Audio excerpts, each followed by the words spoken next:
এ তো এখানে আমি অডিয়েন্সকে বলি, একজন আমাদের মধ্যে উপস্থিত আছে, তাকে কি কোনোভাবে আমরা একবার আনতে পারি ক্যামেরাতে? এসো এসো এই এইখানে এটা এসো বন্ধু আমার, মানে আমরা বন্ধুরা যেভাবে থাকি না, আমরা ফ্যামিলি। মানে মানে নজর না লাগুক কারো। 2016 যখন আমার মা স্ট্রোক করে ফার্স্ট, তখন দুর্গাপুজোর টাইমটায় বাবা যেহেতু মাকে দেখছিল, 800 টাকা না 900 টাকা দিয়েছিল পুজোর জামা প্যান্ট কিনতে। তো আমি নিজের টুকটাক কিছু কেনার পরে আমার কাছে 150 টাকা মতন ছিল, মানে তোমার আমার বাবার জন্য একটা শার্ট কিনি। তখন আমার মা মজা করে আমাকে তখন বলে, মা পুরো একদম প্যারালাইজড হয়ে গেছিলো সেই সময়, তখন আমায় বলে যে বাবার জন্য শার্ট আনলি, আমার জন্য কিছু আনলি না। তখন আমি মানে আমিও না বুঝে আমার মাকে বলেছিলাম যে নেক্সট ইয়ার তোমাকে আমি একটা শাড়ি গিফট করবো। বাট আনফর্চুনেটলি তার 2-3 মাস পরেই মা এক্সপায়ার করে যায়। তো ওই যে আমি তাকে দিতে পারিনি, ওই জিনিসটা আমার ভেতরে ছিল। তো যখন আমার মা মারা যাওয়ার পর আমি ভাবি যে আমি তাহলে শাড়ি, যেহেতু বলেছিলাম আমি এটা নিয়ে কিছু একটা ভাবি। ভাটসালা নামটার মানে হচ্ছে যে একটা আনকন্ডিশনাল লাভ, যেটা একটা মা তার বাচ্চাকে করে, বা রাধারানী তোমার শ্রীকৃষ্ণর প্রতি ছিল। শাহরুখ খান, তুমি কি নাম দিয়ে ফেললে গো! শাহরুখ খানের নাম না, আমি লাইফে তো আমি তো স্ট্রেট, বাট শাহরুখ খানের নাম শুনলে হালকা আমি গে হয়ে যাই ভাই। শাহরুখ খান এইটা করে কেউ মানে এতটা হাম্বলে বসে আছে অ্যাট দ্য এজ অফ 25। কি হামবে, আমি মাটির মানুষ গো। এটা এমন একটা জিনিস এই যে তুমি আমায় বললে, আমি খুশি হলাম, এর বাইরে আমার কোনো ফিলিংস নেই। তোমার সাকসেসটা নিজের সাকসেস মনে হয়, মানে that is the only compliment that I can give you. Thank you so much. আমাদের আজকের গেস্ট রাহুল দে। রাহুলের ব্যাপারে আমি যতটাই বলবো ততটাই কম। ওর মতো ডাউন টু আর্থ হাম্বল মানুষ, শুধু ক্রিয়েটার বলে আমি লেবেল করবো না, ওর মানুষই আমি কম দেখেছি। ও আমার থেকে ছোট হলেও ওর লাইফের এক্সপিরিয়েন্স, ও যেটা থ্রু থেকে গেছে এবং সেইখান থেকেও যেখানে আজকের দিনে দাঁড়িয়েছে, সেটা থেকে বড় ইন্সপিরেশন খুব কম আছে। আপনারা পারলে পুরো এপিসোডটা দেখবেন, অ্যান্ড আই এম শিওর আপনারা ওকে যতটা চেনেন, যতটা ভালোবাসেন, সেটার পরিমাণটা, ভালোবাসার পরিমাণটা একটু হলেও বাড়বে। হি ইজ দ্যাট গুড আ গাই। তো আমি আর কিছু বলতে চাই না, আপনারা প্লিজ পুরো এপিসোডটা জাস্ট দেখুন, আর প্লিজ কমেন্ট করুন যে কি আপনাদের ভালো লেগেছে, বা যদি কিছু খারাপও লাগে এপিসোডটা নিয়ে, প্লিজ কমেন্ট করুন। আমরা খুবই নতুন একটা চ্যানেল, আমরা অনেক কিছু চেষ্টা করছি। সো এটাই বলার। তো আর বেশি টাইম না নিয়ে, let's listen, learn and leave.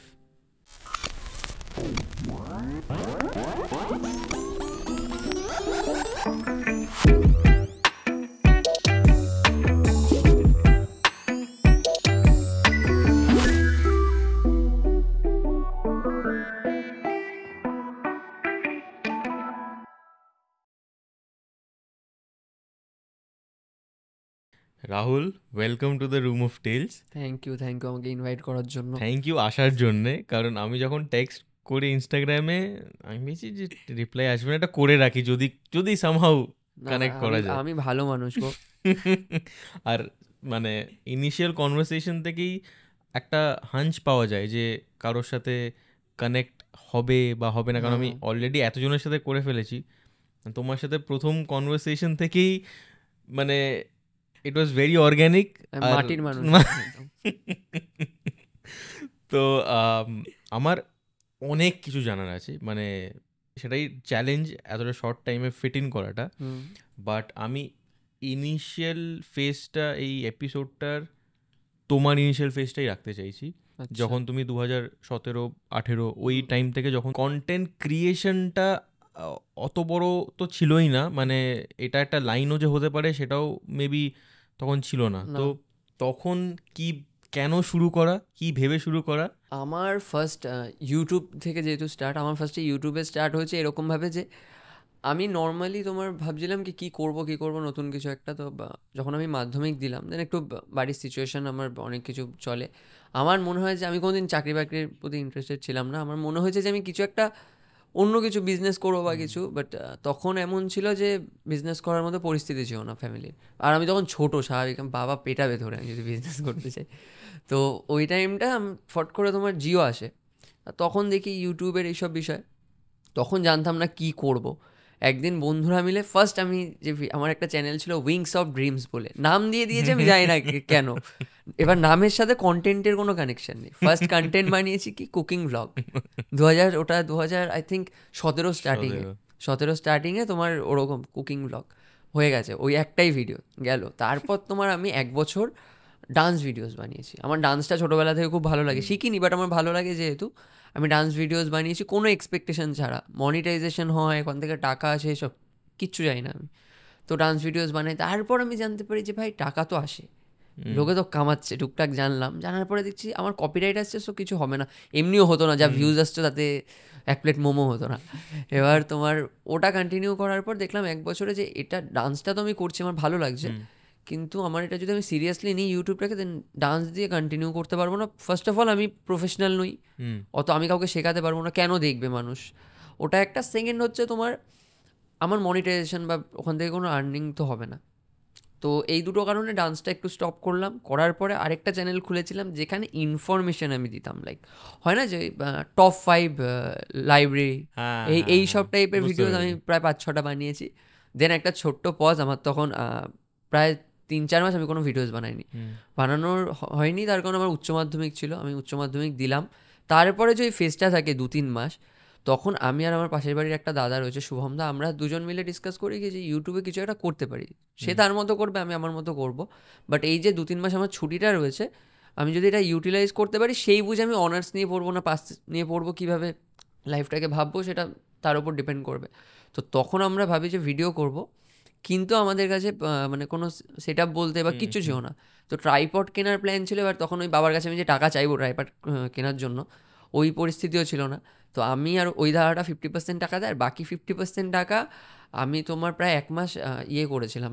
তখন অনলাইনে অনেকে জানে হয়তো যে মোবাইল বুক করা হতো, মানে অফার সেলগুলো দেয় না, তো সেল থেকে যদি আমি মোবাইল বুক করি, পার ফোনের জন্য হয়তো 80 টাকা 100 টাকা এরকম দিত। তো ফাটাফাট বুক করতে পার, বাড়িতে নেটওয়ার্ক ছিল না, বাড়ি থেকে একটু দূরে গিয়ে ওই সেলের টাইমটা 1 মাস ফোন বুক করেছি। ওখান থেকে আই থিঙ্ক আমার 700 টাকা 800 টাকা মতন হয়েছে। ওটা নিয়ে আমরা আমাদের চাঁদনিতে যাই, ট্রাইপড কিনি। আমি রিসেন্টলি ভিডিওটাও দেখলাম যে আমার কাছে রয়েছে এখনও ভিডিওটা, ওই ফার্স্ট ট্রাইপড কিনতে যাওয়ার।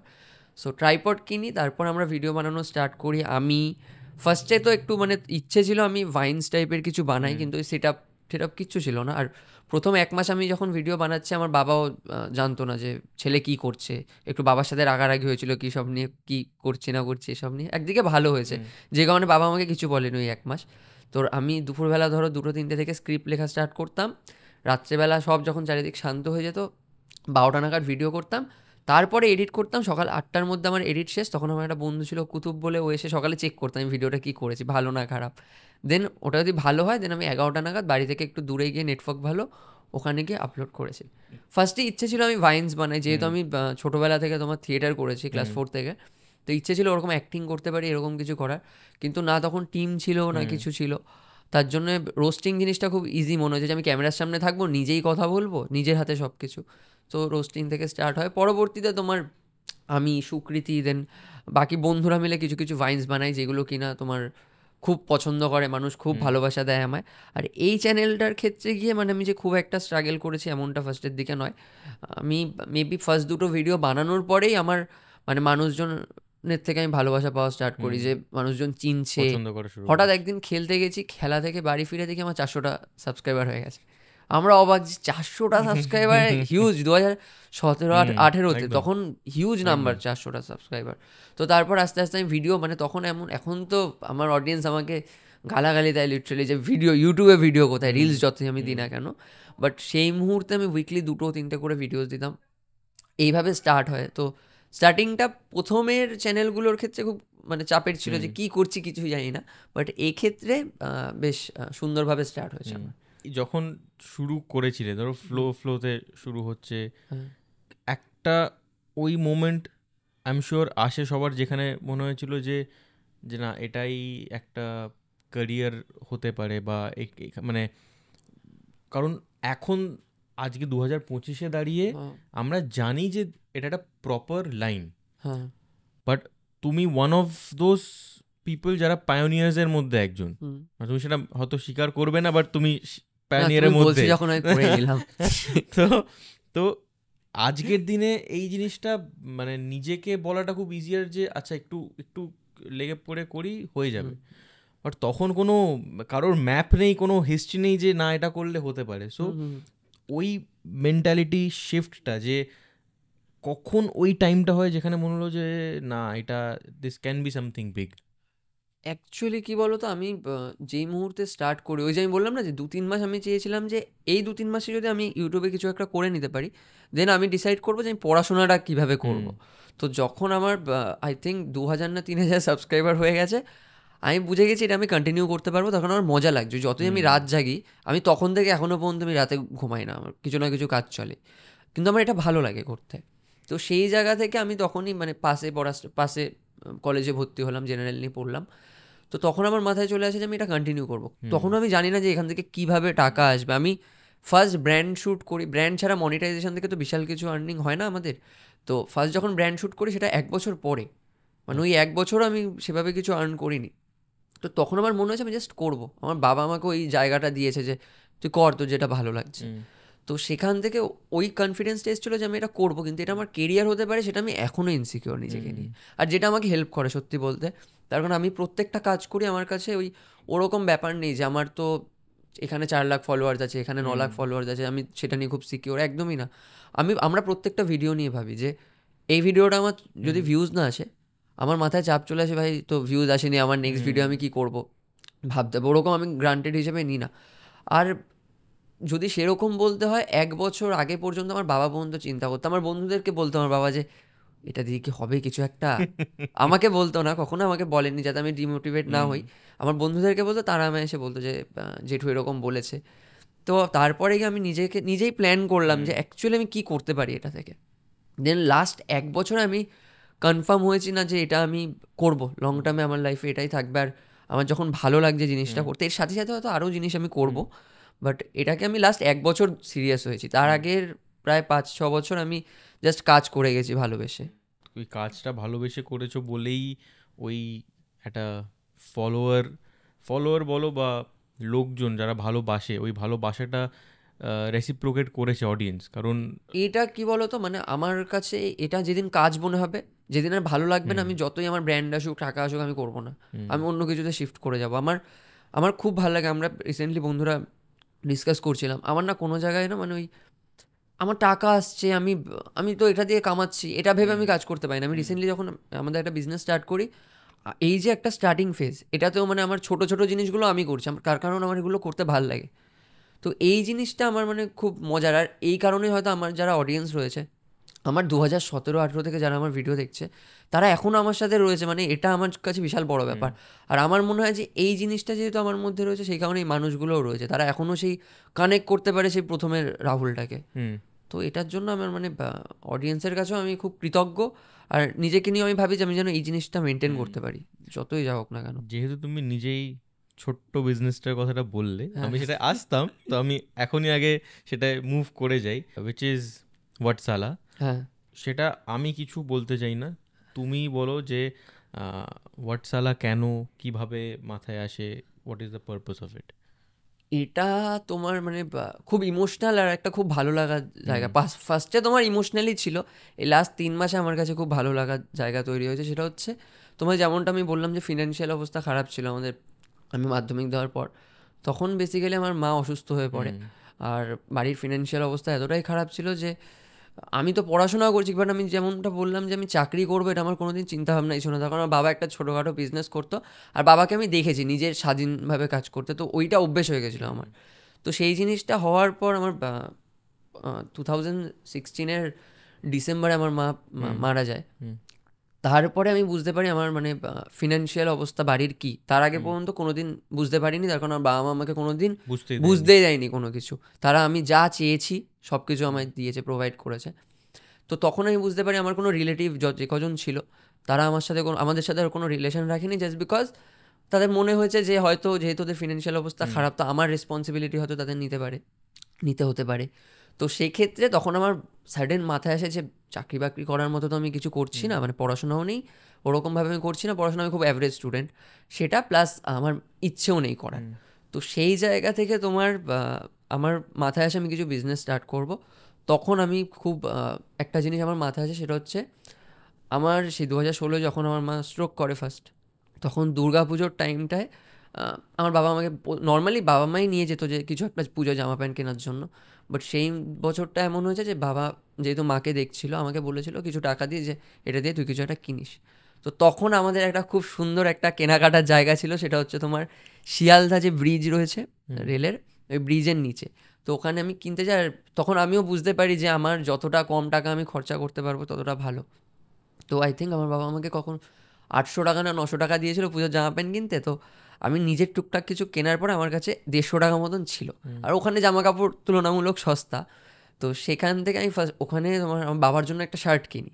তো কিনে যখন আমি বাবার জন্য নিয়ে যাই ওই শার্টটা, তখন আমার মা মজা করে আমাকে তখন বলে, মা পুরো একদম প্যারালাইজড হয়ে গেছিলো সেই সময়, তখন আমায় বলে যে বাবার জন্য শার্ট আনলি, আমার জন্য কিছু আনলি না। তখন আমি মানে আমিও না বুঝে আমার মাকে বলেছিলাম যে নেক্সট ইয়ার তোমাকে আমি একটা শাড়ি গিফট করবো। বাট আনফর্চুনেটলি তার 2-3 মাস পরেই মা এক্সপায়ার করে যায়। তো ওই যে আমি তাকে দিতে পারিনি, ওই জিনিসটা আমার ভেতরে ছিল। তো যখন আমার মা মারা যাওয়ার পর আমি ভাবি যে আমি তাহলে শাড়ি, যেহেতু বলেছিলাম আমি এটা নিয়ে কিছু একটা ভাবি, তখন আমি বিভিন্ন তখন আমার এজ হচ্ছে 17+। আমি তখন বিভিন্ন ম্যানুফ্যাকচারারদের সাথে কথা বলে আমি বুঝি আমার বিজনেস করতে, আমি যদি স্টার্ট করতে চাই মিনিমাম আমার 20,000 লাগবে। আমি আমার বাবাকে তখন একদিন রাতে বলি, অন্ধকারে বলেছি, ঠিক আছে, ঘরের যখন লাইট অফ করে দিয়েছে তখন বলেছি, যাতে বাবা রেগে গেলে আমি এক্সপ্রেশনটা না দেখতে পাই, তাতে আমি পুরো কথাটা বলতে পারবো না। তো তখন আমি তাকে বলি যে এরকম আমি এরকম স্টার্ট করতে চাই, আমার এত টাকা 20,000 টাকা মতন লাগবে, তুমি একটু জোগাড় করে দাও, আমি আর জীবনে তোমার কাছে কিছু চাইবো না। তো সেই মুহূর্তে বাবা আমাকে একটা কথা বলে যে কেউ যেন এটা না বলতে পারে যে মা নেই বলে ছেলের পড়াশোনা বা লাইফে কোনো রকম কিছু অন্যরকম হয়েছে।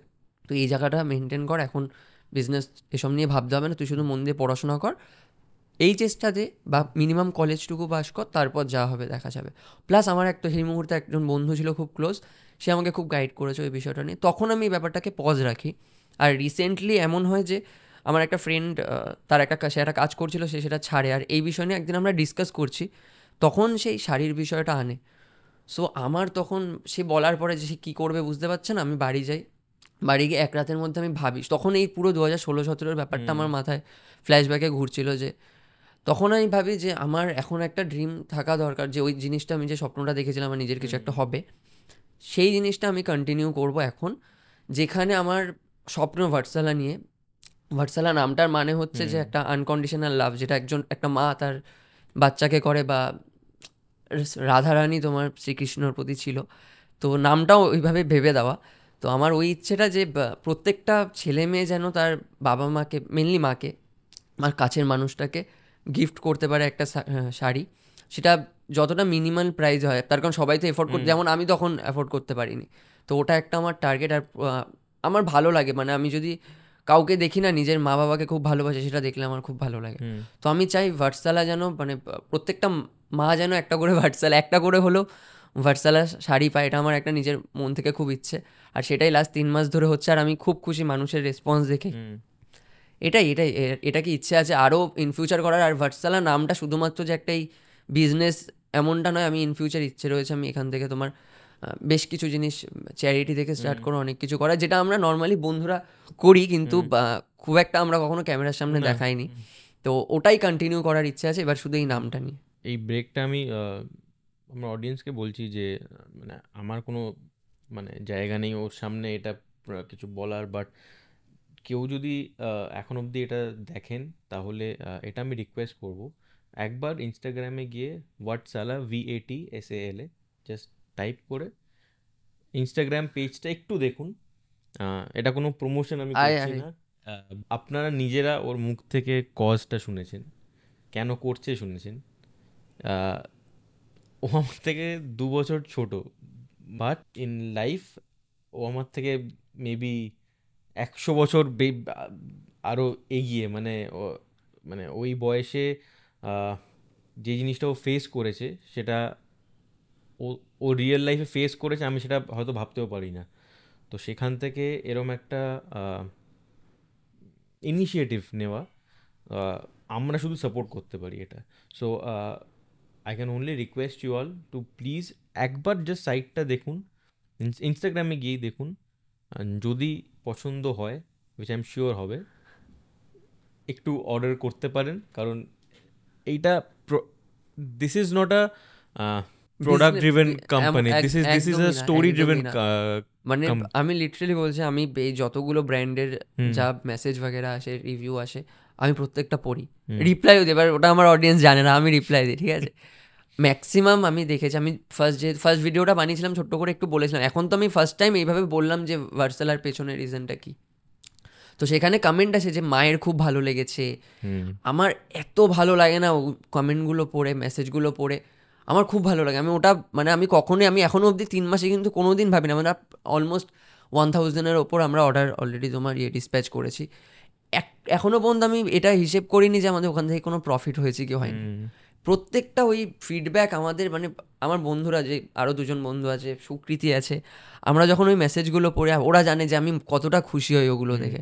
আর ইন ফিউচার ইচ্ছে রয়েছে আমরা শুধুমাত্র তোমার নিজেরা ম্যানুফ্যাকচারিংও করবো সব কিছু। এখন আপাতত ডিজাইন স্টার্ট করেছি, যেখানে নিজস্ব ডিজাইন আমাদের থাকবে, সেটা শুধুমাত্র আমাদের ভার্সালার করা থাকবে। আর মেনলি এই জিনিসটাই, মানে টাকা পয়সা এসবের কোনো বিষয় নেই, যারা অলরেডি অর্ডার করেছে তারা জানে।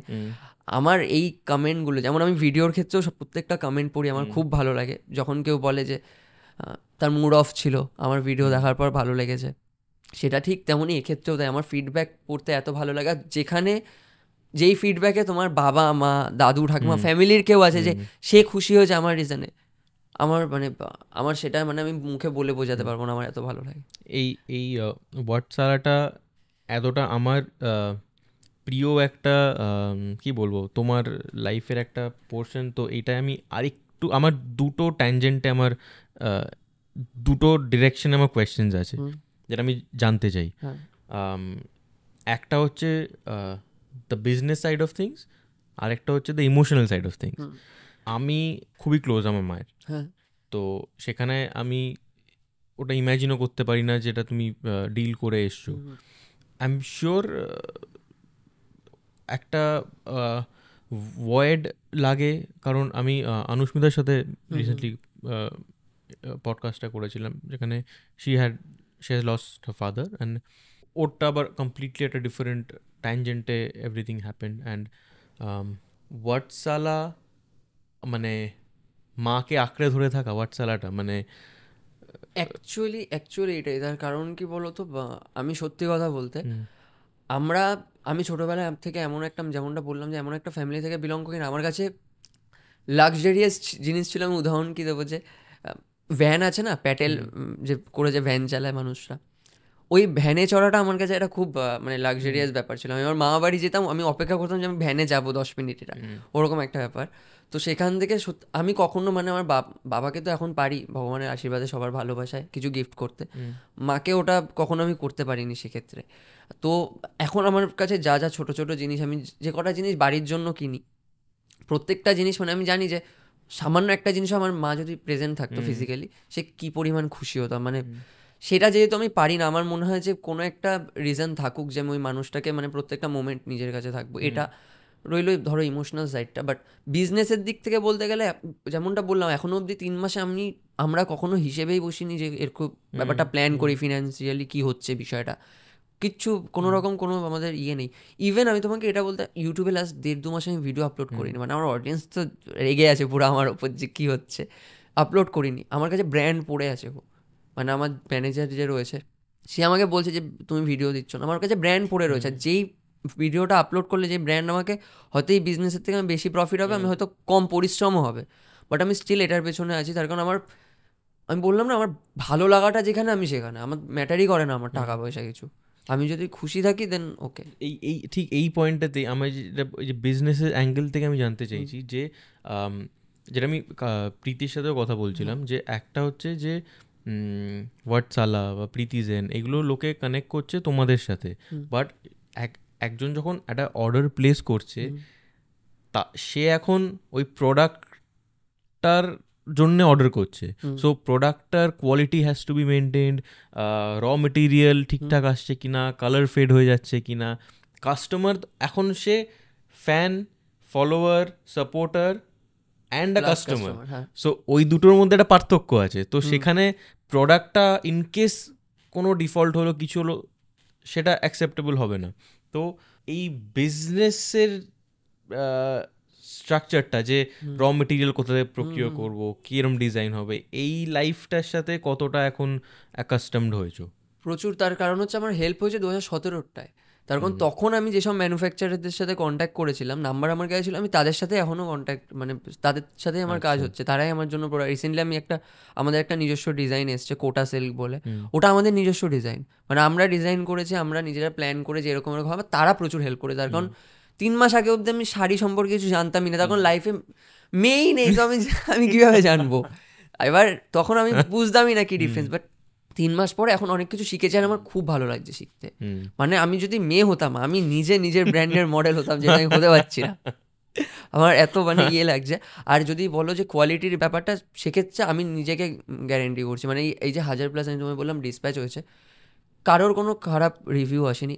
এমনও হয়েছে যে কারোর হয়তো কালারটা একটু হয় না যে রেজলিউশনের জন্য একটু কম বেশি, আমি সেটা রেসপন্সিবিলিটি নিয়ে তোমার কথা বলে যে তাদের স্যাটিসফাই করাটা আমার মেন কাজ। তখন আমি যেমন বললাম, যেহেতু আমার ইমোশনাল সাইডটা রয়েছে, কোনো মা যদি অর্ডার করে আমার থেকে ভাটসালা থেকে, সেক্ষেত্রে সে যদি স্যাটিসফাই না হয় না, দেন সেটা মানে আমার খুব পার্সোনালি নিয়ে নেবো আমি বিষয়টা। তো সেখান থেকে আমি গ্যারেন্টি।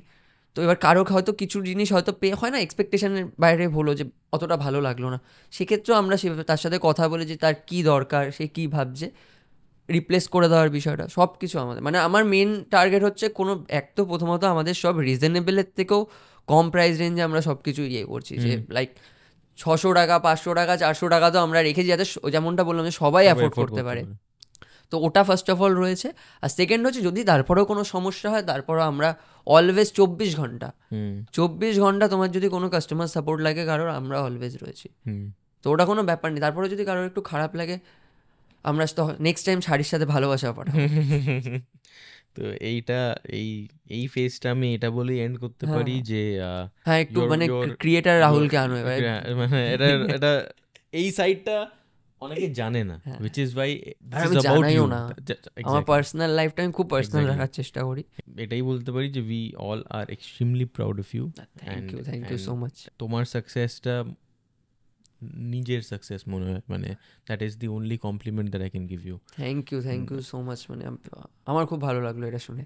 তো এবার একটা ইমোশনাল ট্যানজেন্ট থেকে এবার একটু তোমার কারেন্ট সিনারিওতে আমি যদি শিফট মজায় আছি আমি। তো একটা জিনিস আমার পার্সোনালি অসুবিধে হচ্ছে, এই 9 মাস আমি শুরু করেছি এটা, একটা তো হচ্ছে এভরিথিং ইজ নাম্বার ড্রিভেন, খুবই নাম্বার ড্রিভেন। আর আমি এতগুলো ক্রিয়েটারদের হোস্ট করেছি যেখানে ওদের মানে মাথা সব সময় চলে এবং একটা প্রেশার থাকে যে কিছু একটা দিতে হবে অডিয়েন্সকে। এই যে একটা কনস্ট্যান্ট প্রেশার যে কিছু একটা পোস্ট করতে হবে, কিছু একটা এটা করতে হবে, আমি যেমন এই প্রেশারটা নিইনি, মানে এটাই কি অ্যালগোরিদম এফেক্ট করবে আমি জানি না, আমি ওটা ঢুকতেও চাই না, যে আমি দিনে 3টে করে ভিডিওই পারবো না দিতে, সেটাই আমার যদি না হয় না হবে, ওই প্রেশার আমি নিতে পারবো না। সো তোমার এবার ইউটিউবটা আমি নিজেই বললে 2 মাস ধরে তুমি কিছু পোস্ট করোনি, বাট ইনস্টাগ্রাম বলো, ফেসবুক, ইউটিউব, এই সব কিছু মিলিয়ে তোমার কি স্ট্যান্স এখন দাঁড়িয়ে? দেখো, যখন আমি ফার্স্টে স্টার্ট করেছিলাম 2000 মেনলি কোভিডের আগে পর্যন্ত এই জায়গাটা, কন্টেন্ট ক্রিয়েশনের জায়গাটা একরকম ছিল, তারপরে সম্পূর্ণ আলাদা। তখন আমরা যারা প্রথম থেকে ভিডিওস বানাচ্ছি, আমরা তখন একটা জিনিস সবাই বলতাম যে কোয়ালিটি ওভার কোয়ান্টিটি, বলতাম, প্রাউডলি বলতে পারতাম, আমরা কম ভিডিওস দিতাম কিন্তু আমরা স্যাটিসফাই হতাম। এখন ওই জায়গাটাই নেই। অ্যালগোরিদমগুলো এমনভাবে সোশ্যাল মিডিয়া সেট করা প্রত্যেকজনের, ফেসবুক বলো, ইনস্টাগ্রাম বলো, ইউটিউব বলো, এখন হয়ে গেছে তোমার কোয়ান্টিটি ওভার কোয়ালিটি। আমি এখন সত্যি কথা বলতে আমি কন্টেন্ট বানিয়ে মজা পাই না, বিশ্বাস করো। খুব কিছু কন্টেন্ট থাকে যেগুলো আমরা বন্ধুরা ডিসকাস করি, মজা পাই, সেগুলো আপলোড করার পর আমরা স্যাটিসফাই, না হলে আমার ম্যাটারই করে না 10 মিলিয়ন। আমার রিসেন্টলি একটা ভিডিও তোমার কত 5 মিলিয়ন না 6 মিলিয়ন ভিউজ গেছে, আমাদের কোনো মজাই নেই। আমরা ভিডিওটা আপলোড করেছি, আর আমরা এসএসসি নিয়ে একটা ভিডিও বানিয়েছিলাম কিছুদিন আগে, আমি সুকৃতি মিলে, ওই ভিডিওটা কম ভিউজ এসছে, বাট আমরা যে কী খুশি হয়েছে ওই ভিডিওটা বানিয়ে, আমার ওই খুশিটা খুব ইম্পর্টেন্ট। সেই কারণে আমার ইউটিউবে এখন কম ভিডিওস দেওয়া পড়ে। যেমনটা আমি বললাম, ইউটিউবে আমার কাছে ব্র্যান্ড পড়ে থাকে, বাট আমি জানি যে আমার পরপর 2-3টে ভিডিও সেমই হয়ে যাবে, আমার কাছে জোকস নেই, আমি নর্মাল এসে জাস্ট ক্যামেরার সামনে বক বক করবো, ওটা আমার দ্বারা হবে না, ফোর্সফুল কমেডি হবে না একদম। আমার নিজের কিছু পাঞ্চ লাইন লাগবে, নিজে আমি জোকসটা বলে জানো আমিও নিজে হাসি, ওই ব্যাপারটা আমার দরকার। যে কারণে ইউটিউবে এখন কম কম ভিউজ এসে গেছে। আর যেমনটা তুমি অ্যালগোরিদমের যে বিষয়টা বললে, আমিও খুব একটা বুঝি এমন না, আমি জাস্ট শুধুমাত্র কাজটুকু করতে পারি, স্ক্রিপ্ট লিখতে পারি, অ্যাক্টিং টুকটাক একটু করতে পারি, দ্যাটস ইট, এর বাইরে আমি কিচ্ছু পারি না। তো এই অ্যালগোরিদমে কী চলছে আমি জানি না, কিন্তু রিসেন্টলি আমাকে অনেকে বলে, মানে অনেক ক্রিয়েটাররাই বলে যে বেশি করে ভিডিও বানা, কেন ভিডিও বানাচ্ছিস না। আমাকে রিসেন্টলি প্রেরণা বলছিল যে তোর ভিডিও ভালো মানুষ বাসে, তার রিজন হচ্ছে তোর কন্টেন্ট। আমি ওকে একটা জিনিস বলেছি, আমার ওটাই দরকার, আমার আর কিচ্ছু দরকার নেই যে আমার ফলোয়ার্স কী আসছে। আমার ফলোয়ার্স আমার খুব স্লোলি বাড়ে। আমি এই জিনিসটা খুব মানে মনে করি যে দেখো, আমার ওই টাইটানিক হয়ে কিছুদিনের জার্নি করলাম, ডুবে গেলাম, আমার ওটা দরকার নেই। আমি একটা ছোটো নৌকা নিয়ে আমি 20 বছর 25 বছর ভিডিওস বানাবো, কাজ করবো, আমার সেটা খুব ইম্পর্টেন্ট। আমি আজ অব্দি এমনও হয়নি, আমি 2018 থেকে 2025 প্রায় 7-8 বছরে এমন হয়নি যে আমার রাতারাতি একটা ভিডিওয়ে ভিউজ এসে আমার বিশাল ফলোয়ার্স বেড়ে গেছে, কোনো দিন হয়নি। যে কারণে আমার ফলোয়ার্স হয়তো এত বছরে যদি কেউ নাম্বারস দেখে আমার অতটা না, কিন্তু আমি খুব খুশি। তার কারণ এই কারণে, এই রিজনেই আমার একদম 2018 ফলোয়ার্স এখনও আছে, তাদের সাথে আমার এখনও কথা হয়, তারা এখনও আমার সাথে কানেক্ট করতে পারে। এই জিনিসটা আমার খুব ভালো লাগে, আর আমি এটাই কন্টিনিউ করার চেষ্টা করবো। আমার কোয়ান্টিটি আমি তুলনামূলক কমই দিই বাকিদের তুলনায়, তার কারণ আমার ওই যে কোনো আর্টিস্ট, যে কোনো ইয়েরই হোক, তাকে যদি তুমি তাড়াহুড়ো করতে বলো না, বা কোয়ান্টিটিতে করতে বলো, তার ওই আর্ট আসবে না। যেটা বিজনেস, তাহলে বিজনেস যে আমার ভাই প্রোডাক্ট আমার বের করতে হবে তাড়াতাড়ি, তবে গিয়ে মানুষ কিনবে, ওরকম টাইপের একটা বিষয় হয়ে যাবে। আদারওয়াইজ একজন আর্টিস্ট যদি ভালো কিছু বানাতে চায়, তার সময় লাগবে, একটা ভালো কন্টেন্টের সময় লাগবে। যেই কারণে আমি না এখন তো সব সময় মানে শর্ট ফর্মে রিলেটেবল ভিডিও প্রচুর চলে, মানুষ দেখে, কিন্তু রিলেটেবল ভিডিওতে কোনো ক্রিয়েটিভিটি নেই। আমি নিজে মনে করি, আমি নিজেও বানাই কিছু, বাট তাতে কোনো ক্রিয়েটিভিটি নেই। এবার রিলেটেবল ভিডিও মানে আমি একটা জিনিস দেখছি সেটাই করছি, আমি নিজের যদি কিছু ইনপুট না থাকে, আমি নিজে সেই ভিডিওটার সাথে কী কানেক্ট করবো। আর ওই রিলেটেবল ভিডিওর জন্য এখন মানুষ অতটা মনে রাখে না। আজকে যদি কোনো ক্রিয়েটার, আমি মানে সবাইকে রেসপেক্ট দিয়েই বলছি, যারা শুধু রিলেটেবল ভিডিওস বানায় না, তারা 3 মাস 4 মাস ভিডিও না বানা, প্রথম 3-4 মাস অডিয়েন্স মনে রাখবে ভিডিও আসছে না কেন, তারপর মনে রাখবে না। তার কারণ ক্রিয়েটার্স প্রচুর, তুমি আলাদা করে যদি নিজের ক্রিয়েটিভিটি কিছু অ্যাড না করো, তোমায় মনে রাখবে কেন? তোমার নিজের একটা স্টাইল না থাকলে তোমায় মনে রাখবে কেন? ম্যাক্সিমাম হচ্ছে ওরকম বিষয়, কোয়ান্টিটির চক্করে আমার মনে হয় যে আমি যদি কোয়ান্টিটির পেছনে যাই, আমি নিজেরটাই বলছি, হয়তো আমি তাহলে বেশি দিন সাস্টেন করতে পারবো না। আমার কাছে সাস্টেন করাটা বেশি ইম্পর্টেন্ট। আমার বেশি টাকা লাগবে না, আমার বেশি ফলোয়ার্স লাগবে না, কিচ্ছু লাগবে না। আমি যেন কাজটা করে যেন আমি মজা পাই, আর আমার যেন কাজটা নিজের ভালো লাগে দেখার পর। অনেক ভিডিও এমন হয় না, যে আমি রিলসের ক্ষেত্রে আমি বলছি, শর্ট ফর্মে এডিটটা করার পর, আপলোড করার পর আমি ভিডিওটা চেকও করি না। অনেকে ইনসাইট চেক করে, আমি চেকই করি না ইনসাইট, যে আমার কত শেয়ার হলো, কত কী বৃত্তান্ত হলো, কিচ্ছু করি না। আমি নর্মাল জাস্ট আমি যেই ভিডিওটা বানিয়ে স্যাটিসফাই হই, তাতে আমার 2 লাখ হলো, আমি দেখি যে এটা কমেন্ট করেছে, এটা ভালো লেগেছে, ওটা নিয়ে আমরা যে কজন আমরা বন্ধুরা একসাথে কাজ করে আমরা এটা মেনটেন করে চলি। আর এর কারণে অনেক ফেলো ক্রিয়েটার্সরা রয়েছে যারা আমাকে অনেক উল্টোপাল্টা বলে, যে কেন করছিস না এটা, কেন করছিস না। আমি জানি তারা আমার ভালোর জন্যই বলে, কিন্তু ওটা করলে আমি স্যাটিসফাই হব না নিজে। তো আমার কাছে এখনও কোয়ালিটিটা ম্যাটার করে, কোয়ান্টিটিটাও একটু মাঝে মধ্যে, লাস্ট 1 বছর একটু বেশি প্রফেশনাল হয়ে গেছি, তো তার জন্য আমার একটু এখন মাঝে মধ্যে একটু বেশি পরপর ভিডিও বানিয়ে যেতে, একটু নিজের অ্যানালিসিস করতে হয় যে না, আচ্ছা একটু এই জিনিসগুলো এইভাবে করা দরকার। এর আগে আমি একদমই ভাবতাম না, এখনও তুলনামূলক অনেক কম ভাবি। আমি একদম শুধুমাত্র ওই ভিডিওটা বানালাম, একটা ভিডিও মাথায় আসলো, লিখলাম স্ক্রিপ্ট, ভালো লাগলো, আমি ভিডিওটা বানালাম, কমেন্ট চেক করলাম, দেন আমি নেক্সট ভিডিও শিফট করে যাই। আর মাঝখানে যত ভিডিও দেখতে পায় মানুষজন রিলেটেবল, সেগুলো আমরা র্যান্ডাম বানাই, কোনো স্ক্রিপ্ট আমাদের কিচ্ছু লাগে না। রিলেটেবল যেহেতু যেমন বললাম, আমাদের কোনো সময় লাগে না ওগুলো ভাবতে, জাস্ট করে নিই।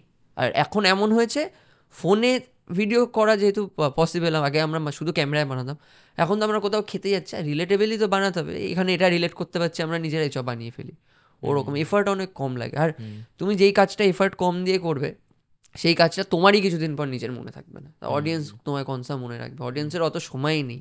তুমি কি বাই এনি চান্স শাহরুখ খানের ফ্যান কি? না, হিউজ ফ্যান তো, হিউজ। যেমন 4 বছর কোনো সিনেমা আসেনি, তারপর 3টে সিনেমা একটা বছর দিয়ে, মানে আমি মানে শাহরুখ খান তুমি কি নাম দিয়ে ফেললে গো। শাহরুখ খানের নাম না, আমি লাইফে তো, আমি তো স্ট্রেট, বাট শাহরুখ খানের নাম শুনলে হালকা আমি গে হয়ে যাই ভাই। শাহরুখ খান আর টপ মানে আমি মানে শাহরুখ খান আমাকে প্রচুর মোটিভেট করে। আমি তার সব কটা পডকাস্ট, ইন্টারভিউ, সে লাইফে যে জিনিসগুলো বলে, যে স্ট্রাগলটা দেখেছে, আমি জানি না মানে আমরা কেউই তার মানে 0.000.1%ও নই, বাট স্টিল আমার মনে হয় যে আমার লাইফে তো ইম্প্যাক্ট তো ফেলে অবশ্যই। খুব ভালো লাগে আমার, খুব ভালো লাগে। তুমি কি নাম নিয়ে ফেলে মনের ভেতরে আমার শাহরুখ খান, হাসিটা এনে ফেললাম তো ওটা, চেয়ার আছে না তো হাত বেরিয়ে যেত এখন এখানে। কারণ ওটাই মানে এখন এই 3টে সিনেমার পর যেমন আবার পরের মাসে আরেকটা বেরোলে তো সবাই ওটাও দেখতো, বাট এখন আবার একটা 1.5 বছরের গ্যাপ, 2026-এ একটা সিনেমা বেরোবে, তো সেটার জন্য একটা তো এটাই মানে এই কোয়ান্টিটির খেলায় নেমে পড়লে একটা কোয়ালিটি তো হ্যাম্পার হবেই। মানে এখানে কি বলতো, দুটো ব্যাপার রয়েছে। এক হচ্ছে আমাদের বাংলা কমিউনিটি, খুব ছোট কমিউনিটি, তো এবার সেখানে একটা জিনিস হয় কি, আজকে বা যে কোনো ক্রিয়েটার, আমি যদি ভাবি আমার ইউটিউবের জন্য একটা ভালো সিরিজ বানাবো বা কিছু, আমাদের অনেক প্ল্যান থাকে, বাট ব্যাপারটা হচ্ছে একটা সিরিজ বানাতে গেলে মিনিমাম 3 মাস তার পেছনে দিতে হবে, স্ক্রিপ্ট, এডিট, শ্যুট, সব কাস্টিং থেকে শুরু করে প্রপার ইয়ে। এবার ওই 3 মাস যে আমি কোনো কাজ করছি না, আমি তো ওই একটা জিনিস আমার মন দিয়ে করতে হবে, ওই 3 মাস আমার আর্নিং সোর্সটা কি নেই তো সেভাবে কিছু একটা। তো ওই যে সাস্টেন করার বিষয়টা, বাংলায় অত পরিমাণ টাকাও নেই, ঠিক আছে, নেই ভাই, অডিয়েন্সদের আমি বলছি নেই অত টাকা, ঠিক আছে, অত টাকা নেই যে তুমি ওই 3 মাস তুমি চুপচাপ বসে থাকছো আর তোমার মেন্টালি কোনো এফেক্ট করছে না যে আমার ব্যাংকে তো ভাই কিছু ঢোকেনি, শুধু ডেবিট হয়ে যাচ্ছে। বাংলায় নেই, হিন্দিতে এটা পসিবল, হিন্দিতে ভালো মানে টাকা ইনকাম করা যায়।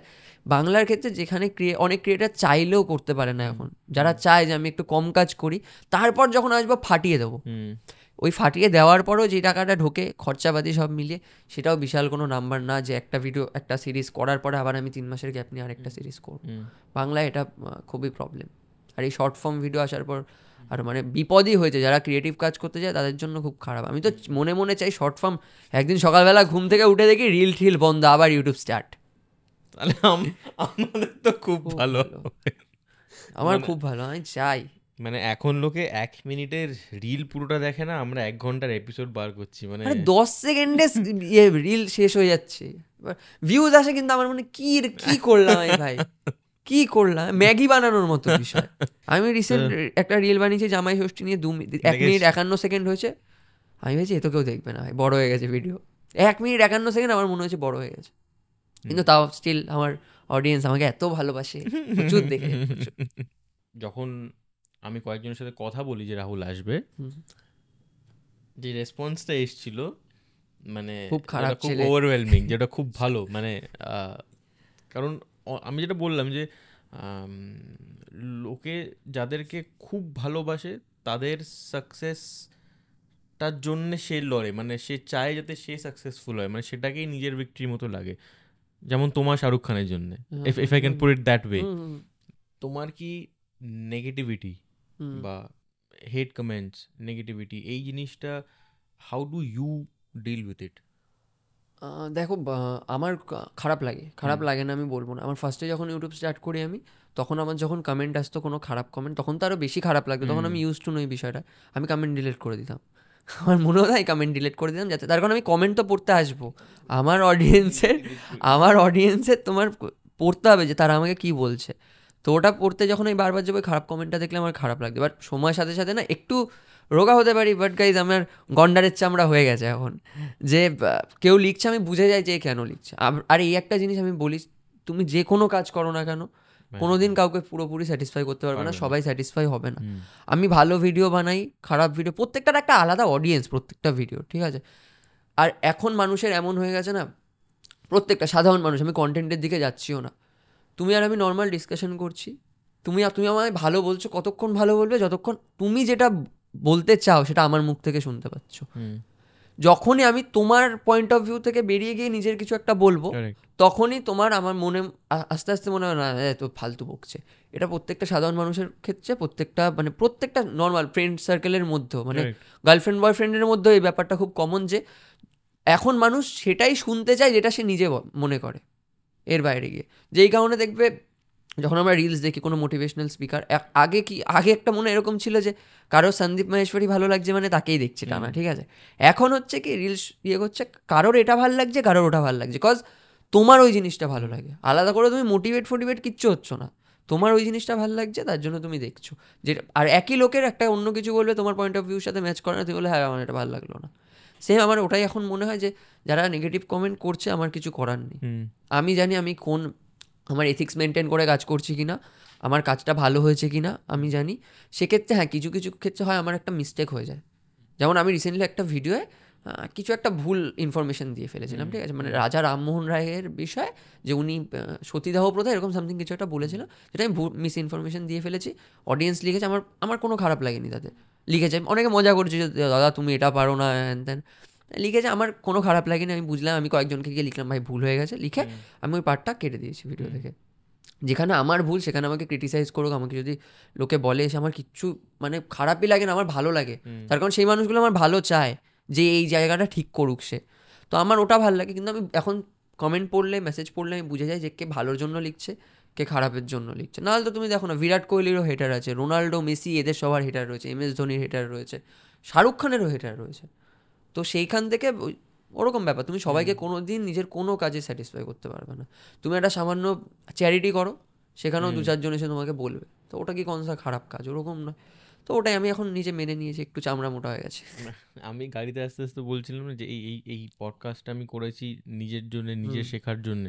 এই 30-40 মিনিট যতক্ষণ আমরা কথা বলছি, তোমার হয়তো মনে হবে যে কিছুই তো বললাম না, নর্মাল কথাই বললাম, বাট অনেক কিছুই আমি অন্তত টানছি, শোক করছি নিজের ভেতরে। এবং এইটাই লাস্ট আমার একটা জিনিস জানার আছে যে এরকম একটা হেকটিক শিডিউল, মানে সবার তো একটা কি বলবো, একটা রিল্যাক্সেশনের জন্য একটা পার্টিকুলার কিছু দরকার হয়। আমার যেমন আমার ক্ষেত্রে যখনই প্রচণ্ড হেকটিক কিছু হয়ে যায় আমি ফুটবল খেলি, মানে আমার আমি জাস্ট খেলি, 2 ঘন্টা খেললাম, তো ওই 2 ঘন্টা মাথায় আর কিচ্ছু আসছে না, সব একটু সেটেল হয়ে গেল। এটা যেমন শর্ট স্প্যান, তার সাথে সাথে 3-4 মাসে একবার 2 দিনের জন্য হলেও কোথাও একটা ঘুরে আসা, ওই ব্রেকগুলো। তো তোমার content creation, brand deal, YouTube, হোয়াটসঅ্যালা, এত কিছু, তার সাথে আরও কি না কি আছে ইন দ্য প্রজেক্ট পাইপলাইন, সেটা আছে। তুমি এই জায়গাটাকে ঠিক রাখো কি করে? মানে ঠিক তো নেই, পাগল আমি পুরো। না, আমার ব্যাপারটা হচ্ছে কি বলতো, আমি খুব নর্মালভাবে এই যে আমি এতটা দূর থেকে আসলাম, এটা কিন্তু আমার খুশি। আমি চাইলে এদিকে শিফট করতে পারি যে কোনো টাইমে, বাট আমার ভালো লাগে ওখানে থাকলে না, আমি নর্মাল লাইফটা কাটাতে পারি। আমার এখানে এসে ওই কাজ করছি আমি, ওই ফিলটা চলে আসবে। ওখানে আমি আমার সাধারণভাবে থাকতে পছন্দ মানে বেশি ভালো লাগে আর কি। আমি আমার এই মাথা যখন একটু খারাপ হয়ে যায়, আমার বন্ধুরা আছে 3-4 জন হাতে গোনা এই বন্ধুরা রয়েছে, আমি ওদের সাথে যদি আধ ঘন্টাও থাকি আমার মাইন্ড ফ্রেশ থাকে। আমি যেমনটা বললে ফুটবল আমারও মানে আমার পুরো বডিতে কত ফ্র্যাকচার আছে আমি নিজে মানে এখন গুনে বলতে হবে এরকম। ফুটবল আছে, দেন তোমার একটু যদি বাবার সাথে কোনো কথা বলে নিলাম কোনো কিছু, এটা আছে, অনেক কিছু। আর ঘোরার যে বিষয়টা বললে, ওরকম আমিও 9 মাসে 6 মাসে একটু কোথাও ঘুরতে চলে, বেনারস আমার খুব প্রিয় জায়গা, এইসব জায়গায় ঘুরতে চলে গেলাম। অনেক ইয়ে রয়েছে এখন মাথা ঠিক করা। আর মেন সেটা হচ্ছে আমি কাজ করলেই খুশি থাকি, আমার কোনো হেডেকের বিষয় না। আমার বন্ধুরা জানে, আমি যদি 1 মিনিট চুপচাপ বসে থাকি আমার হবে না। যতক্ষণ আমার চোখ খোলা আছে ততক্ষণ আমার কিছু না কিছু কাজ মাথায় রয়েছে, আর আমার খুব ভালো লাগে সেটা করতে। তো এবার আমি পিকচার জোন বলে আমি একটা সেগমেন্ট এন্ডের দিকটায় রেখেছি, যেখানে আমি আমার গেস্টদের না বলেই তাদের ইনস্টাগ্রাম বা ফেসবুক থেকে আমি কয়েকটা ছবি, তুমি এখন আমার খারাপ ছবিগুলো দেখাবে। আমি ওই ছবিগুলো বার করেছি, মানে হোপিং যে এগুলোর সাথে কিছু একটা মেমোরি বা ওই লোকগুলোর সাথে কোনো এক্সপিরিয়েন্স সেটা নিয়ে কথা বলার জন্যে। তো প্রথম ছবিটা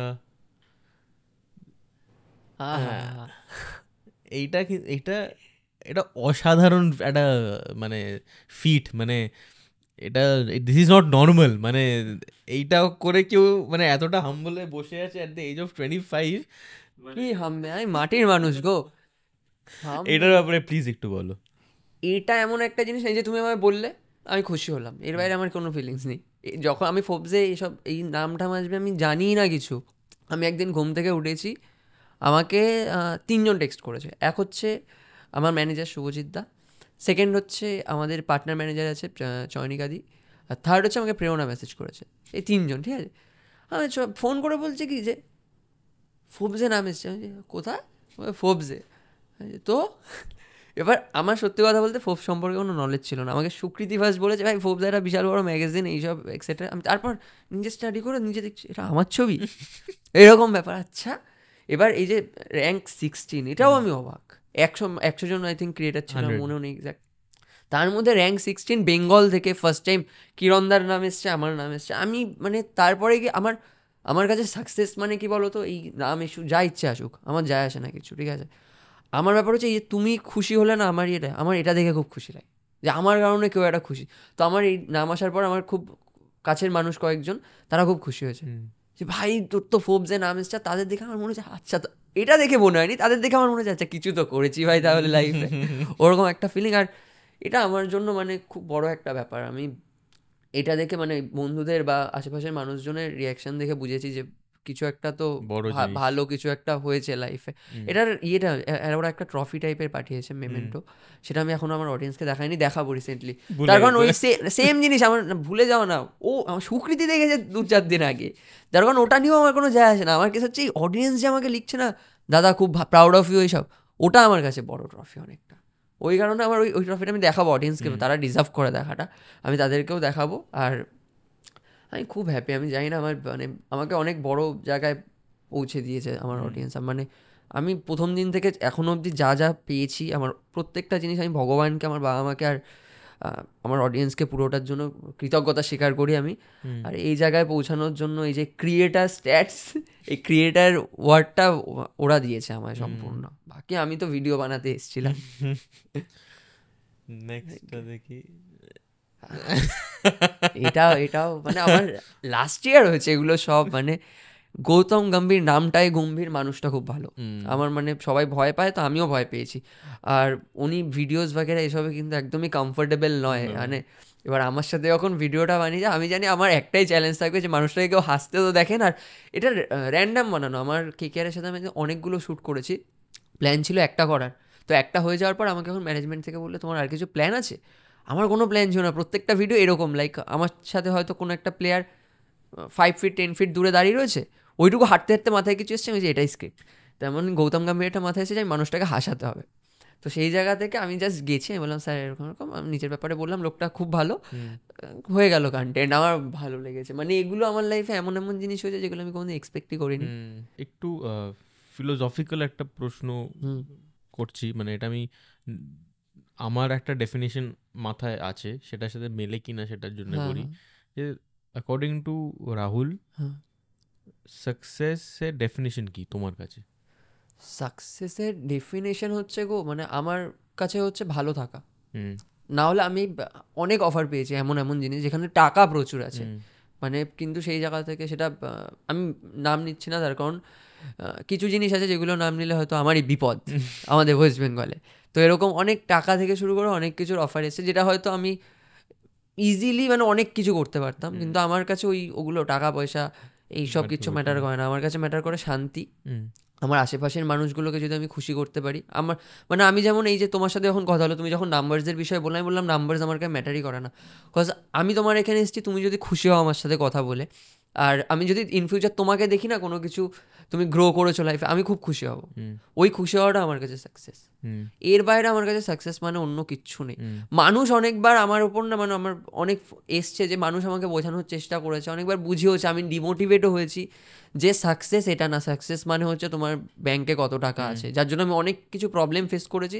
বাট আমার ওই প্রবলেমের পরেও নিজের এথিক্স এটাই ছিল যে আমার কাছে সাকসেস মানে ওটা না, আমার কাছে সবসময় সাকসেস মানে আমি খুব খুশি আছি কি না, আর আমার খুশি থাকার জন্য আমার বাবা, আমার আশেপাশে বন্ধু বান্ধব, তাদের সাকসেসফুল হওয়াটা, মানে আমার একটা বন্ধু যদি কিছু লাইফে করে আমি সেটাও আমার কাছে সাকসেস, যে আমার সাথে থেকে তো মানুষটা করছে এগুলো। তো সেই জিনিসগুলো আমার কাছে সাকসেস। এর বাইরে গিয়ে আমার কাছে কোনো ওই গাড়ি কেনা, এই করা ওই করা, ওগুলো আমার কাছে সাকসেস নয়। আমি বলছি ইউ আর সাকসেসফুল, কারণ এই যে মেন্টালিটিটা ইউ হোল্ড, এটা হচ্ছে ওইটার পরিচয়। অ্যান্ড মানে সেটা তুমি নিজে বলবে না। আমার লাইফে খুব কম মানুষজন আছে, সত্যি কথা বলতে খুব কম মানুষজন আছে, যা খুব ক্লোজ যদি ভাবতে যাই 5 থেকে 6 জন রয়েছে, ওটাই রয়েছে। এই কটা মানুষ যে কদিন আমার লাইফে রয়েছে আমি সাকসেসফুল, আর তারা যদি খুশি থাকে আমি আরও বেশি সাকসেসফুল। মানে ওরা আমার সাকসেস ওই ফিল্ডটা চলে যাবে যদি আমি এদের কাউকে হারাই। তখন আমার ওই জিনিসটা চলে যাবে। তার কারণ আমি মানুষকে রিপ্লেস করতে পারি না, আমার খুব ওই জিনিসটার প্রবলেম। আমার পুরোনো জিনিসের প্রতি আমার খুব মায়া। তুমি আমাকে যতই দামি একটা জিনিস এনে দাও কেন, একটা ভালো ধরো একটা তুমি একটা 1,00,000 টাকার একটা পার্স এনে দিলে আমায়, বাট আমার কাছে ওই পুরোনো মানি ব্যাগটার প্রতি আমার যে ইমোশনটা রয়েছে, ইমোশনটা আমার কাছে খুব ইম্পর্টেন্ট। নেক্সট ছবিটায় মুভ করি। এ তো এই যে এই মানুষগুলো, এখানে আমি অডিয়েন্সকে বলি, একজন আমাদের মধ্যে উপস্থিত আছে, তাকে কি কোনোভাবে আমরা একবার আনতে পারি ক্যামেরাতে? কোনোভাবে একবার এসো সুকৃতি, একবার জাস্ট আসো, এসো এসো এই এইখানে এটা এসো বন্ধু আমার। আজকে সুকৃতিও এসছে। আমার এইটা এতটা ছোট বলে আমি বেশিক্ষণ করতে পারছি না, আমি ওদেরকে বসি, আমি চুপ হয়ে বসে থাকতাম যে তোমরা কথা বলো, যদিও বা আমরাও ছোট ছোটই, কিন্তু না এই মানুষগুলো আমরা বন্ধুরা যেভাবে থাকি না, আমরা ফ্যামিলি। মানে নজর না লাগুক কারো, আমাদের ফ্রেন্ড সার্কেলটা ওই খুব কম মানুষ, আমরা খুশি তাতে, আমাদের কিচ্ছু লাগে না, কোনো বড় কোনো ট্রিপ লাগে না, কোনো দামি কিচ্ছু লাগে না। আমরা একটা জায়গায় বসে 1 ঘন্টা চুপচাপ 4-5 জন যে কজন আছি যদি থাকি, এনাফ আমাদের জন্য, আর কিচ্ছু লাগবে না। এইটাই আমাদের কাছে সাকসেস। মানে আমরা যদি একসাথে বসে ধরে নাও এখানে ধরে নাও বসে ধরো 20 মিনিট কথা বললাম, তার থেকে 5টা কন্টেন্ট তো বেরাবেই। হ্যাঁ, মানে আমরা কন্টেন্ট নিয়ে যদি ভাবি দেন আমরা ডিসকাস করি ওটাই কন্টেন্ট, আর রিলসের জন্য মেনলি। কারণ আমরা সবসময় মজাই করি, মজার মুডেই থাকি। মাঝে মধ্যে একটু হয়ে যায় রাত্রেবেলা যে তখন সবাই দেবদাস কিশোর কুমার চলছে আমাদের সবার। সুকৃতি, থ্যাংক ইউ সো মাচ আসার জন্য। থ্যাংক ইউ সো মাচ আমার সাথে আসার। তো এইটাই মানে এই ফ্রেন্ডশিপ, বন্ধুত্ব এমন একটা জিনিস যেটা মানে লোকেদের, আমার মনে হয় যে ভালো বন্ধু থাকার থেকে ভালো জিনিস আর বোধহয় পৃথিবীতে আর কিচ্ছু নেই। মানে অবশ্যই অবশ্যই, মানে সেইটা যে কতটা হিল করতে পারে একটা মানুষকে, সেটা যে কতটা চেঞ্জ করতে পারে একটা মানুষকে, মানে যখন আমি দেখি এরকম বন্ধুত্ব না, আমার খুব ভালো লাগে। ওটাই মানে আমি ওই তুমি সাকসেসের যে বিষয়টা বললো, ওই টাকা কামানোর থেকে এই যে একটা সম্পর্ক, সেটা যে কোনো সম্পর্ক হতে পারে, একটা সম্পর্ক কামানোটা বেশি ইম্পর্টেন্ট লাইফে। এটা থাকবে, টাকা তো হয়ে গেল, আর একটা কোভিড আসলেই শেষ। সেটা আরেকটা কোভিড এসে গেছে, এবার ওরকম যদি হয়ে যায় তাহলে নেক্সটটা। এটার একটা স্টোরি আছে। আমি এগুলো মানে আমার জন্য তো আনএক্সপেক্টেড জিনিস। আমি রিসেন্টলি বলেছি যে আমি স্কুলে মার খেয়েছি ফেসবুকে অ্যাকাউন্ট খোলার জন্য স্যারের কাছে, তারপরে ফেসবুকের ওয়ালে রাহুল দে লেখা। এটা আমার জন্য একটা অনেক অনেক বড় ব্যাপার। এই প্রত্যেকটা আমার লাইফে যা হচ্ছে প্রত্যেকটাই আনএক্সপেক্টেড। আমি যেখান থেকে বিলং করি আমি কিচ্ছু এক্সপেক্ট করিনি। আমার এর আগেও যাওয়ার কথা ছিল মেটা অফিসে, ডেভিড বেকহামের সাথে আমার একটা দেখা করার কথা ছিল, মিটিং প্রপার মানে হওয়ার, ছবি থাকার কথা। কিন্তু আমার প্রথমবার আমি এয়ারপোর্টে একা গেছি, আমি টয়লেট করতে গিয়ে ফ্লাইট মিস করেছিলাম। আর আমার এত রিগ্রেট হয়েছে, আমি কেঁদেছি, বাবাকে ফোন করে আমি ফ্লাইট মিস। বাবা বলছে তুই নেমে গেছিস মুম্বাই? না, আমার ফ্লাইট মিস হয়ে গেছে। বাবা বলছে কী বলছি? আমি বলছি রাখো, আমি পরে আসছি। 3 ঘন্টা আমি এয়ারপোর্টে চুপচাপ এরকম বসে রয়েছি। তো সেবার তো হয়নি। লাস্ট ইয়ার গেছিলাম IPL-এর কমেন্ট্রি করতে, তখনও আমার সময় হয়নি মেটা অফিসে যাওয়ার। এইবার গেছিলাম অ্যান্ড মানে আমি অপেক্ষা করছিলাম কখনো আমি নামটা লিখবো, বাকি তো আছে সব কিছু, সবার সাথে দেখা হওয়া, বাট আমি নামটা লিখবো। তারপর তো হ্যান্ড রাইটিং খুব একটা ভালো না যদিও, কিন্তু এই অবধি পৌঁছানোটাই অনেক বড় ব্যাপার আমার কাছে।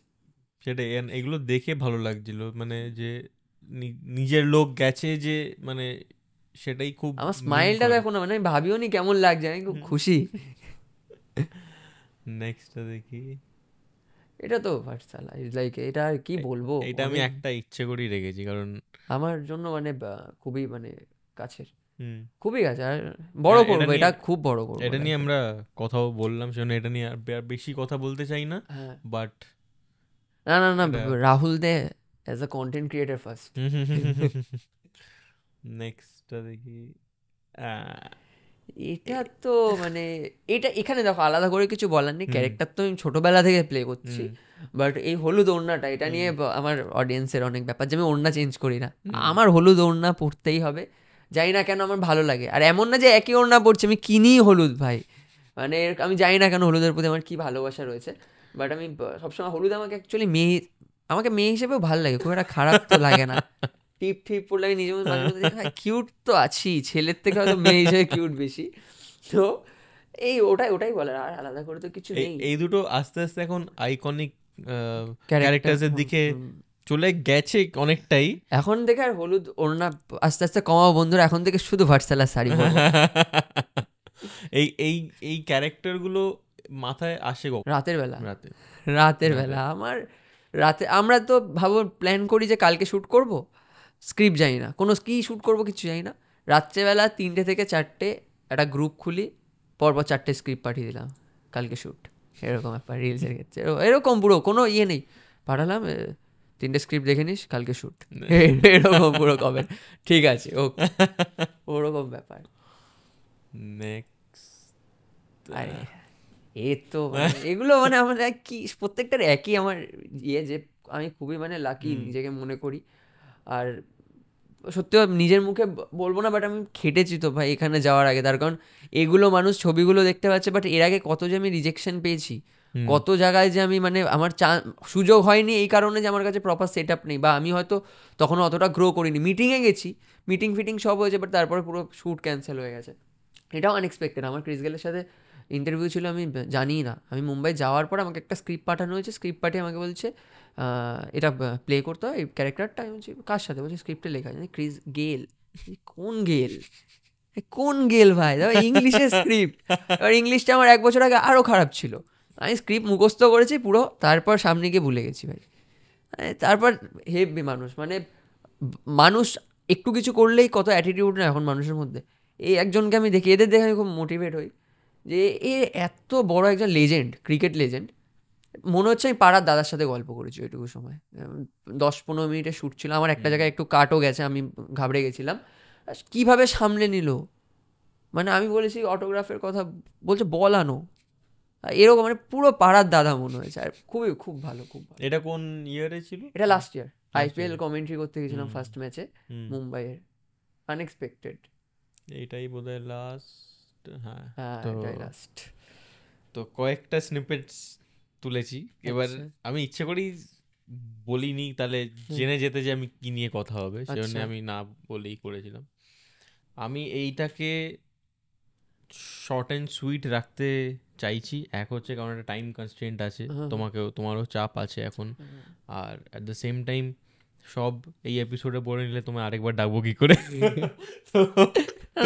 ডেকো কারণ আমার জেনুইনলি তোমায় খুবই ভালো লাগে, এবং আমি একটা লম্বা মনোলগ দিতে চলেছি, মানে যেটা থ্যাংক ইউ সো মাচ। আমি আগে বলে রাখি, আমাকে মেয়েরা বলে ভালো লাগে, ঠিক আছে, ওকে, আমি সেটা মেনে নিই, তার কারণ মেয়েদের প্রতি আমার খুব ভালোবাসা। আমার জীবনে অলমোস্ট মানে মেয়ের প্রচুর অভাব বলতে যে কজন আমি মহিলা, এটা একটু ইমোশনাল সাইড আমি বলে নিই, সেটা হচ্ছে তোমার আমি যে কজন মহিলা আমাকে ভালোবেসেছি আমি সবাইকে হারিয়ে ফেলেছি লাইফে, ঠিক আছে, আমার মাসি, দিদা, মা, ক্লোজ মানুষজন সবাইকে হারিয়েছি। তো আমার কাছে মেয়ে মানুষকে আমি ভগবান হিসেবে দেখি, ঠিক আছে, আর আমায় তারা খুব ভালোবাসে, যে কোনো সম্পর্কে হোক, দিদি হোক, যাই হোক, খুব ভালোবাসে, আমার খুব রেসপেক্ট করি।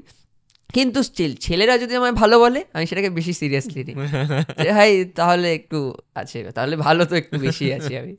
তো এই 1 ঘন্টা কনভারসেশনে তোমার মেন্টালিটিটা অনেকটা বেরিয়ে এসছে। এই তুমি যেই মানুষটা ইন রিয়েল লাইফ খারাপ তোমার, হ্যাঁ সেটা লোকে তো জেনে গেছে সে খারাপ না ভালো, বাট এটা I feel you are one of the best human beings যাদেরকে আমি হোস্ট করেছি। কোনো ক্রিয়েটার, কোনো লেবেল দিচ্ছি না, বেস্ট হিউম্যান বিংস। কারণ একটা জিনিস বুঝতে হবে যে যখন কেউ শুরু করছে তখন যারা পেছনে সাপোর্টটা করে, সেই সাপোর্টটা যে কতটা ইম্পর্টেন্ট, মানে আজকে তোমার কোনো দরকার ছিল না এখানে আসার, বাট তুমি যে এসছো, মানে ওখান থেকে এইখানে, মানে আমরা যেখানে শ্যুট করছি এখানে আসতে 2 ঘন্টা লাগে, ওর মানে কোনো এইটাই নেই। মানে প্রথমে আমি বললাম যে যখন আমাদের ইনস্টাগ্রামে কথা হচ্ছিল, বললো আসতে 2 ঘন্টা লাগবে, ঠিক আছে লাগবে, কোনো ব্যাপার না, আমি ওইসব নেই, মন থেকে ভালোবেসে ডাকলেই আমি আসবো। আমি যে ভাই ভালোবেসেই তুমি আসো ভাই। না আমার ভালো লাগে, কি বলো তো, আগে বললাম না যে বিষয়টা, যে এই যে আমি তোমার এখন ভাবে স্টার্টিং ফেজ, তো আমি এখন এসছি, তো আমি জানি তুমি গ্রো করবে, আমার ভালো লাগবে, খুব খুশি। বা এবার সেখানে যদি আমি একটু পার্ট হতে পারি না, আমার ওই যে এটাও সাকসেস। আমার খুব ভালো লাগবে, আমার খুব ভালো লাগে গো। আমি যে আমার আশেপাশের মানুষজন কেউ যদি কিছু একটা অ্যাচিভ করে, আমার এত ভালো লাগে না, আমি তোমাকে মানে বলে বোঝাতে পারবো না, ওয়ার্ডই নেই আমার কাছে। তো আমি সেখান থেকে আমি মন থেকে চাই তুমি খুব গ্রো করো, এই চ্যানেলটা খুব গ্রো করুক। তুমি একটু কন্ট্রিবিউট না, তুমি অনেকটাই কন্ট্রিবিউট করবে, এবং ফিউচারেও আমাদের বাড়িটা এতটা কাছে বলে একটু সমস্যাটা, না হলে অনেক। আরে শোনো, বাড়িটা দূরে হতে পারে, মন কিন্তু কাছে, মনের দূরত্ব অনেক কম। তো এইটাকে আর টপ করা যাবে না। তো let's keep it short and simple. আমি এখানে আমি গেস্টদের ডাকি, কয়েকজনদের সাথে একটা কেমিস্ট্রি ক্রিয়েট হয়ে যায়, কয়েকজনের সাথে একটা বন্ড ক্রিয়েট হয়ে যায়।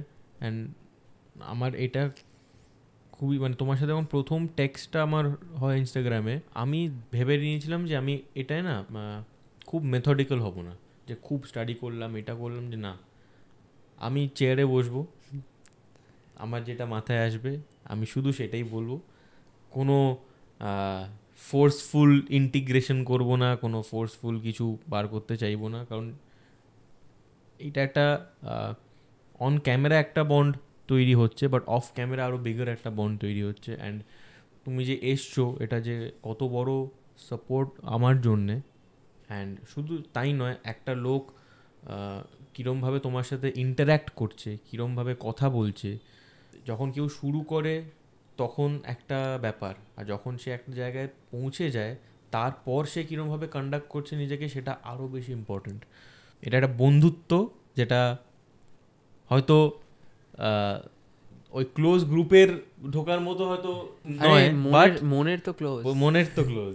আমার কি এই এপিসোডটার ট্যাগ লাইন মনের কাছাকাছি, মনের কাছাকাছি। তো Rahul, thank you so much আসার জন্যে, আর keep on doing the great work that you are doing, keep on inspiring me, keep on inspiring us.